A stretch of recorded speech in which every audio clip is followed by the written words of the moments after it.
Welcome to round number 5 of the Than Smoking Healthways WAMX State Championship here from Byford in Western Australia, just south of Perth. A very loamy, hard-packed surface here, and we're really in store for some great racing.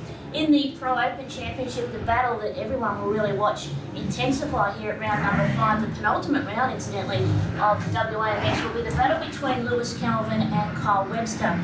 For round number 4, which was at Geraldton, Webster took the lead in the series championship after Lewis Calvin deciding to race in the Hazard Desert race. So this round we see the return of Lewis Calvin, only 48 points separating first and second position, with a possible 75 points up for grabs at this round, and then another additional 75 points up for grabs at the final round at PSA next month. In the Pro Lite Championship, well, leading the series by 21 points is Jaden Rikers. Rikers has been the benchmark for the series in the Pro Lights this year, keeping at bay the defending champion, Josh Adams. Adams certainly well overdue for a championship winning lead in this particular round. We also have to look at Kyle Webster in third position, riding the double Pro Lights, and those three riders on the podium at the last round at Geraldton. Statistics, as I try and say, certainly will indicate that those three will be the ones to watch here today. You can't also discount the likes of Dylan Hurd, Robbo Lovett and Jake Rudy, all capable of a win. In the Pro Vets and the Clubman veterans, Scott Patricevic leads the Pro Vet charge by 30 points over Paul Smithson and Scott Costin in third place. Patricevic is the outstanding rider this season, but he has been challenged, and he was challenged at round number 4 at Geraldton with James Craig, who incidentally is here today. Practice just about to wrap up. Intermediate Opens, another fantastic year. Curtis de Jong taking over the series lead from Dylan Young with Jake Consolis in third place. Jordan Douch, Dexter Jones and Joel Johns have been very strong this season. Intermediate Lights has been dominated by flying Ryan Scarlett. He's got the ability here today to wrap up the championship with another round still to go. Scarlett maintains a 73-point advantage on the leaders, with Dylan Lowry, Jake Fewster, Keegan Williamson and Jack Perkisic all vying in the titles. Clubman Opens, Dylan Ferneyhouse 54-point lead in the standings from Brody Rothhughes, and third place Brody Harnett on 191. Clubman Lights, Scotty Jackman holds the series in the Clubman Lights on only 10 points over Caleb Richdale and Adam Fernley. Jackman used the two-stroke cup round a few weeks ago for a little inside knowledge and practice. Well, the Women's Championship, that has been up and down like a yo-yo. There was controversy at round number 4 at Geraldton, which was a round of the Ladies' Championship. Courtney Hurst was the series leader. There was a protest between the lead riders, we'll say. We've got to be careful because it's still under investigation, so we can't bring you any series points as far as the ladies are concerned. We do know, though, that Courtney Hurst was leading at round number 2, so we're still waiting on those results to come out of that protest and subsequent hearings from Geraldton. I can tell you today, though, that Jess Morse out there in practice, Courtney Hurst as well. Chelsea Blake is back for this round. It's going to be fantastic, so stick around on PerthMX.com and MX Weekly will bring you the wrap-up and a bit of the action here today for round number 5.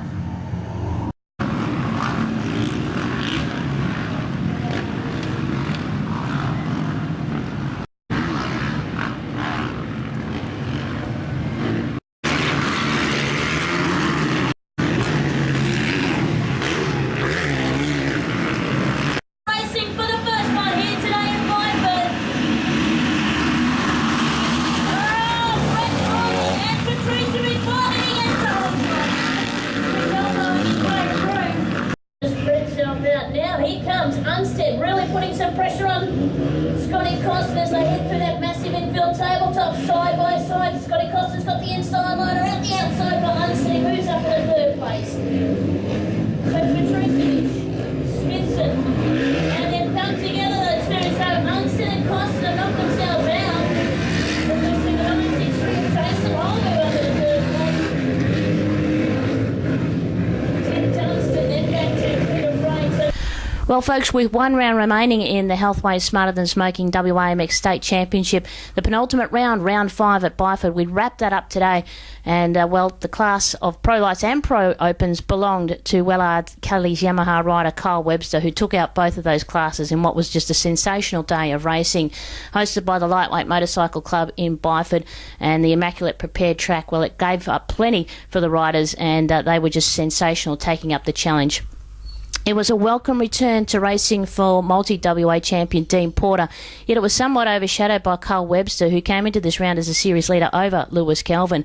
And when the gates dropped on the opening motor, it was Tim Bell who got the whole shot. He led for the early part of the race with Craig Bolton in hot pursuit, and when Bolton crashed out in a sensational accident and saw him taken off to hospital, well, the dynamics of the race obviously changed somewhat because, Webster, he was straight into the lead, and he had Kelvin in his sights as well, and the Cully's Yamaha rider made the pass on Kelvin to take over the lead, with Stevie Hilliers coming into the equation as well, this time on board a KTM 350.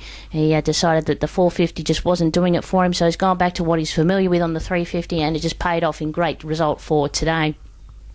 Webster, as Stevie Hilliers made the pass to move into second position in the later stages of the moto, then made a sensational pass on Webster when Webster made a little error in that last corner. Webster finishing in second after Hilliers took the lead. Kelvin holding on for third, Porter for fourth, and Mitch Taylor finishing in fifth place. The shorter 6 laps format for Moto 2 was just as exciting. Taylor getting the whole shot, and it was just absolutely brilliant racing yet again. Porter took advantage. It was like days of old watching Porter and Kelvin battling, and Webster taking the win with Porter in second position. Stevie Hilliers, again, taking third place over, taking fourth place after Mitch Taylor held on for third place, and Kelvin home in fifth position.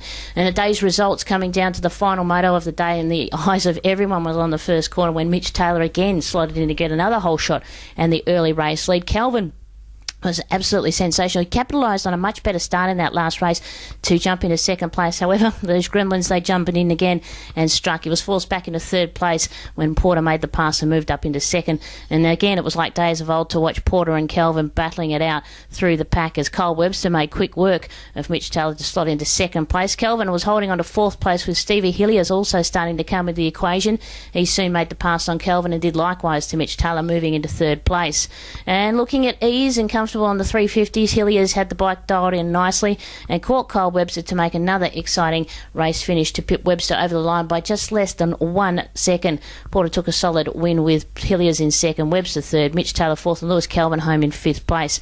Kyle Webster goes into the final round with a 63-point lead over Lewis Kelvin, and that series result will be next month at BSA. So Webster with a win over Dean Porter and Stevie Hilliers. Both of those riders in second and third position finishing on equal points. It was up to the count back to see who finished in the better result in that second moto. So Porter taking a second step and Stevie Hilliers in third place. As I mentioned, Kyle Webster has the series lead. Kelvin on 256 points, Webster on 319. Stevie Hilliers only 5 points behind on 251 points. So the top three will be lightning fast, and Stevie Hilliers takes that little advantage into his home track at Noble Falls. In the Pro Lights MX2, wow, if you thought the Pro Opens at it, the MX2 Pro Lights class, they were just absolutely brilliant. Another exciting series of motos, and it kept the points chase well alive, again going into that final round next month. Moto 1, the lead was snatched quickly by Brodie Fuster taking the whole shot in the early race lead. Josh Adams, though, took over second place with Kyle Webster sliding into third. Webster again in brilliant form riding the double, making the passes to soon take the lead and check out from the field in that first moto. Josh Adams held firm in second place despite being pestered by Jaden Rikers. Rikers took it right up to him, and despite a huge effort was unable to make a pass on the defending champion. And I must say, Josh Adams, he dug deep when it counted in that first moto. By moto's end, though, Webster over the line, Josh Adams, then Jaden Rikers, Robbo Lovett and Dylan Hurd.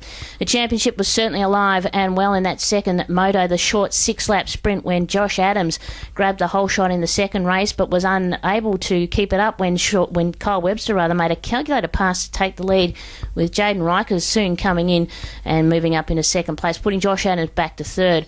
Robbo Lovett came into the equation but would run out of laps as Webster took the win ahead of Rikers, Robbo Lovett for third, Adams in fourth, and Dylan Sexton moving up into fifth place. Yet another rider would prove to have the big guns measure when Dylan Hurd took the whole shot in the final moto of the day as Josh Adams jumped into second, bringing Kyle Webster into third place. Rikers struggled with his start, yet would soon be carving his way into contention. Webster was determined to take the overall and passed Adams to move into second place. The battle with Josh Adams and Jaden Rikers for third was just another outstanding moto, and Rikers capitalised on a Josh Adams error to move into third place. And when Dylan Hurd went down, Rikers pounced into second, reeled in Webster to make the pass and take the win from Webster, with Josh Adams in third, then Robbo Lovett and Sean Cornick. So Webster took the top step of the podium, Riker's second and Josh Adams in third. It's pretty much how it's been for most of the series this year. Jaden Riker sits at the top of the leaders board, still maintaining the series championship on 343 points. Josh Adams in second on 315. Not all his own way though, because Kyle Webster's coming in third place on 309 points. Robbo Lovett has an opportunity to bounce back in fourth place. He's on 248 points, and Dylan Hurd on 213. The Women's Championship, after the controversy at Geraldton, well, Jess Moore took the round win, with Shelley Connor taking second for the day on countback from Courtney Hurst, with both ladies finishing on equal points.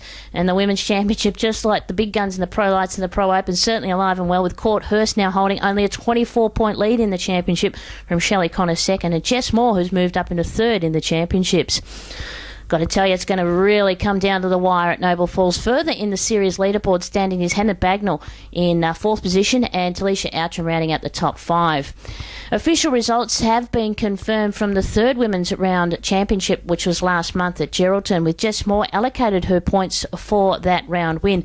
Court Hurst officially finishing second for the day, and Shelley Connor third, and that, of course, is for the Geraldton round. So after 4 rounds have been completed, Courtney Hurst holds the lead on the leaders board, 266 points. Shelley Connor in second on 242 points. Jess Moore on 222. Hannah Bagnall on 217. And Talisha Outram on 184 points. I've got to tell you, it is going to be absolutely exceptional racing at Noble Falls. The final round for 2014, thanks to Healthways and Smarter Than Smoking. And it's over a month till the season finale on September the 21st. And all the riders will be out gaining every little opportunity and advantage for some hard practice when the season draws to its dramatic and sensational final round conclusion. We'll be there bringing you all the results, a little bit of live streaming if the internet coverage holds up. Head to wamx.com.au for all dates and entry links and more, and you can check out the series results on mylaps.com. So keep it on, perthmx.com and MX Weekly. We'll see you for round number 6, the big one at Noble Falls.